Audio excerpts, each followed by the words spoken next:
AI FOMO is everywhere, and it usually starts at the executive level.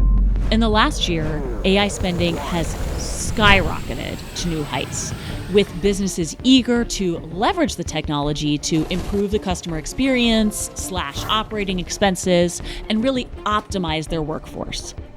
The message is clear: either go all in on AI or get left behind. But as the year winds down to a close, a lot of these same companies are facing a harsh reality. Their AI initiatives and investments haven't exactly performed as expected. Corporate AI adoption is high, but actual CX transformation as a result of it is still pretty low. What's really behind AI's lack of scalable transformation and limited ROI? And is the problem the technology or the people behind it? Let's talk about some of the best practices for ending this AI theater and achieving realistic results. Number one, focus your strategy on customer value and measurable ROI. Stop asking, where can we use AI? And start asking, what customer problems need solving? This shift in mindset is fundamental to escaping the experimentation trap. Instead of funding scattered pilots across your organization, AI initiatives need to be anchored in solving real problems for customers and in transforming core activities that directly impact your bottom line. Next up, make sure you measure outcomes, not activity.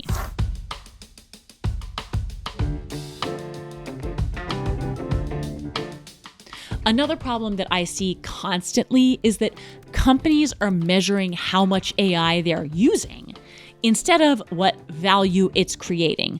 They celebrate the number of AI-generated responses, the volume of automated interactions, or how many employees are using AI tools and how often are they using them.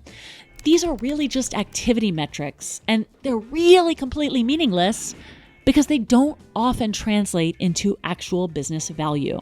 You need to ensure your experiments lead to real, measurable value. Don't fall into the review bottleneck trap where AI generates tons of output that still requires human review. If your team is spending hours reviewing AI-generated content, you haven't actually improved efficiency, you're just changing what your employees are doing.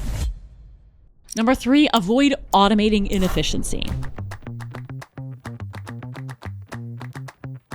Too many companies are using AI to make broken processes faster when they should be using it as an opportunity to eliminate unnecessary work entirely. Ask yourself, is this process adding real value for customers, or is it just something we've always done? Are we automating away a symptom instead of solving a root cause?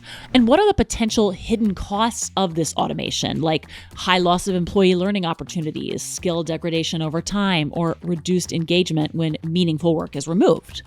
Sometimes the best AI strategy is realizing you don't need AI for that particular process. You need to either redesign it or eliminate it entirely. 4. Prioritize learning systems. One of the biggest complaints that I hear from companies who've invested in AI for CX is that their tools are not getting smarter over time. They deploy AI, and 6 months later, it's making the exact same mistakes it made on day one. And that's because their current AI tools often stall, so they don't learn from feedback or retain context across interactions. When you start evaluating AI vendors, go ahead and ask them directly. How does your system learn from our feedback?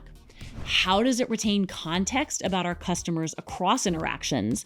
And how do connections we make improve these future outputs? And if they cannot give you concrete answers, that's a major red flag and it's time to move on. The most successful AI implementations I've seen are the ones that get better every single day because they're learning from real interactions, real feedback, and real business outcomes.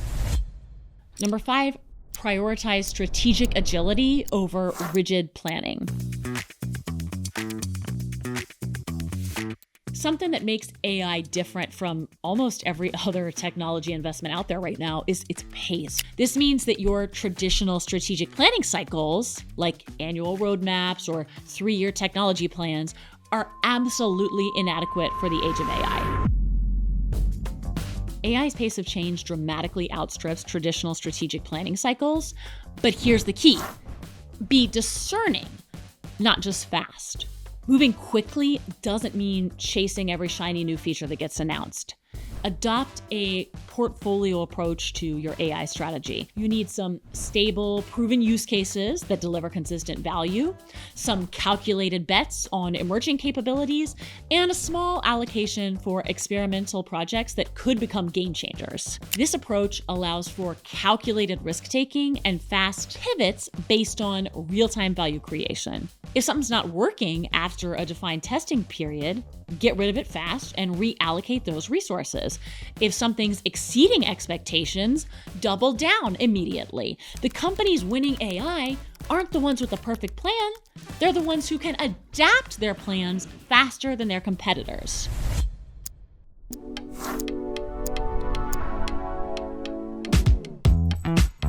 The reality is that not only is AI not going away, AI is going to evolve even faster than it already is. So companies that figure out how to use it strategically are going to have a significant competitive advantage. But that advantage is not going to come from being first to adopt every new AI feature. It's going to come from being smart about which AI capabilities actually solve real problems for your customers and your business. Stop letting AI vendors dictate your strategy. Stop funding innovation theater. Stop measuring activity instead of outcomes. Start with customer problems. Build a formal strategy. Measure what matters. Eliminate waste before you automate. Demand systems that learn and stay agile enough to pivot when the technology landscape changes.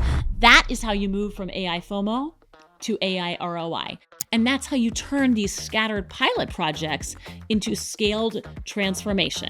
Thank you all so much for watching today. If you found this helpful, make sure you're subscribed to the channel and drop a comment below telling me what AI challenges your organization is currently facing.